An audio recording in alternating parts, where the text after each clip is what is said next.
When I was young, my parents signed me up for music lessons, of course, and I took accordion lessons for quite a few years. And then when I was about 11 or 12, my brother brought home an album called Moving Pictures by Rush.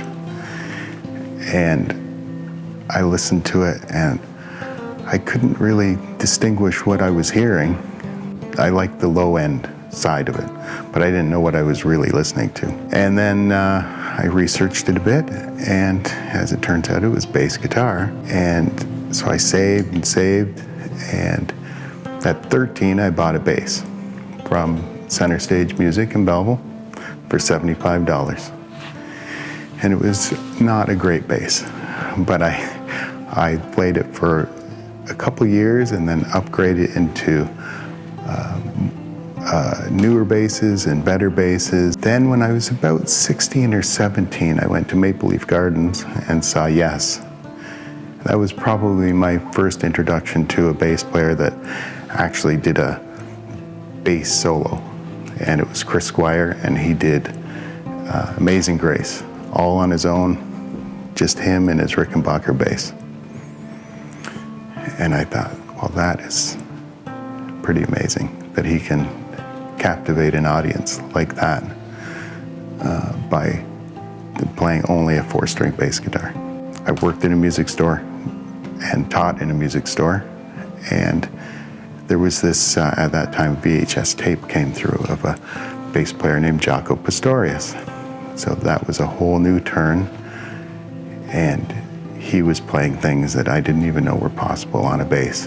And then I really, really was interested in learning everything I could about the bass. There's something about really learning an instrument, not just songs on an instrument, but really learning an instrument that was fascinating to me. Then I heard Michael Mannering, and that was the end for me.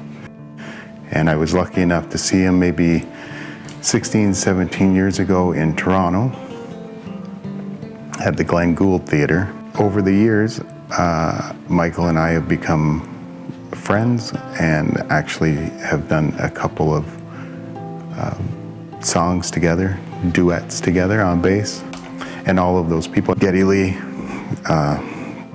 Jaco Pastorius, Chris Squire, Michael Mannering, they all paved the way for people both playing in bands and not.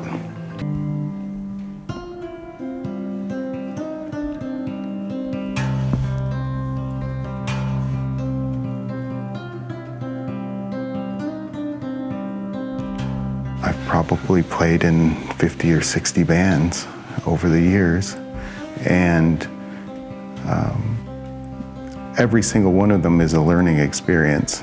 I've had very tolerant band members of me maybe playing, especially when I was younger, playing too much that didn't fit the song. And now, as I am getting older, I just sort of try to find that pocket and stay in it, stay in my lane.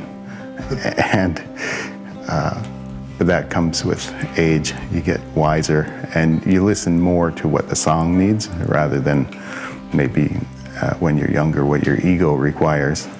I have gained a lot of appreciation for that, of sort of playing behind the beat or ahead of the beat, and it changes the whole feel of a song just based on that. And the role of being a bass player in a group is different than doing your own music, of writing and releasing music. And I put out 3 CDs, and with those, I don't really write with an audience in mind. It's for my own artistic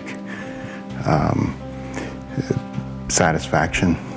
And in a band setting, you're always sort of compromising here and there of how you play. And maybe you don't even really play like yourself because you're playing the way a bass part was written previously. So the solo bass stuff that I release is really probably the most interesting thing that I do.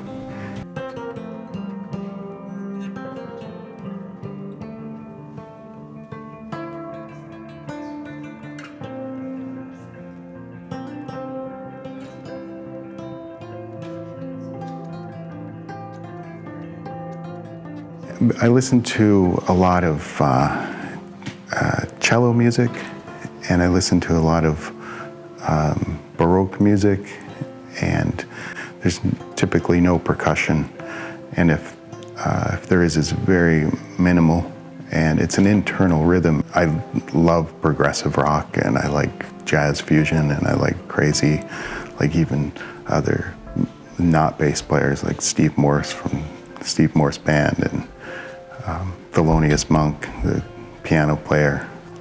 All of these are places where I get inspiration. I am self-taught. I've never taken a bass lesson in my life, so and I think it helps because you don't really know the rules that you're breaking when you're breaking them, and then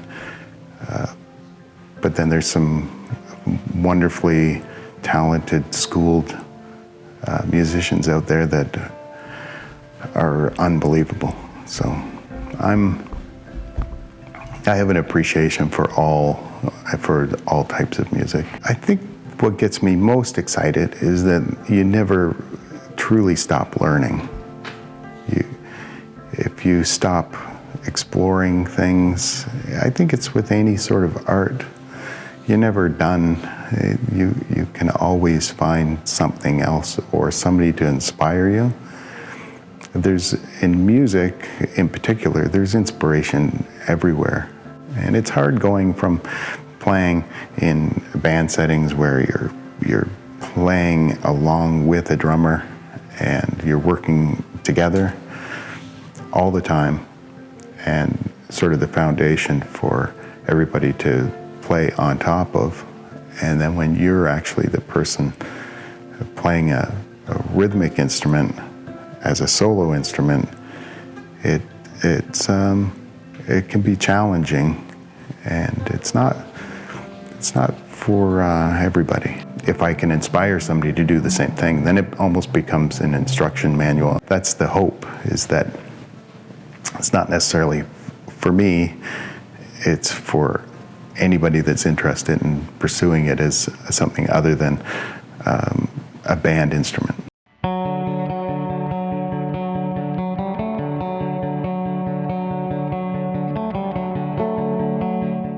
There was a bass builder in Aurelia, and his company's called Wrapped Custom Instruments.